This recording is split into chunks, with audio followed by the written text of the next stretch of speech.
ఇంత పెద్ద వల.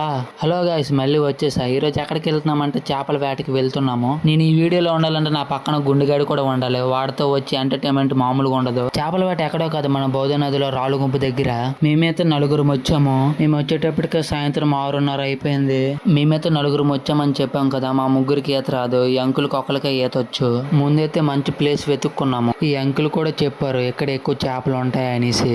ఇక లేట్ చేయకుండా లైట్ ఫెయిల్ అయిపోతుంది అనేసి వాళ్ళ మొత్తం చుట్టూ కట్టేశారు. వాళ్ళ మొత్తం కట్టడానికి సుమారు 1:30 అయింది. అంకుల్ ఒక్కలే వాళ్ళ మొత్తం వేస్తుంటే వీడు మాత్రం డబ్బుల కోసం వెతుకుతున్నాడు. అంకుల్ నీటిలో దిగి వల మొత్తం వేస్తుంటే మేము మాత్రం ఒడ్డు మీద కూర్చొని వల ఎలా వేస్తున్నారో చూస్తున్నాము. ఫైనల్ గా అయితే లైట్ ఫెయిల్ అయిపోయింది. వల కూడా లాగేసాము. మేము 6:30కి వేస్తే 7:30కి వల లాగాము. వల లాగేటప్పటికి మాత్రం చేపలు మాత్రం ఏవి కనబడలేదు. ఏదో అక్కడక్కడ చిన్న చిన్న చేపలు దొరికాయి. వల మొత్తం లాగేసి ఇంటికి పట్టుకుని వెళ్ళిపోయాము, అక్కడ విడ తీసుకుంటామనేసి. ముందు రీల్లో రాక్స్ గురించి చెప్పా కదా, ఆ రీల్ ఇన్స్టాగ్రామ్ లో పోస్ట్ చేశాను. 2 రోజులకి ఆ రీల్ ఎలా డిలీట్ అయిపోయిందో నాకే తెలియదు. అలా రీల్స్ ఎందుకు డిలీట్ అవుతున్నాయో మీకు తెలుసుంటే కామెంట్ చేయండి.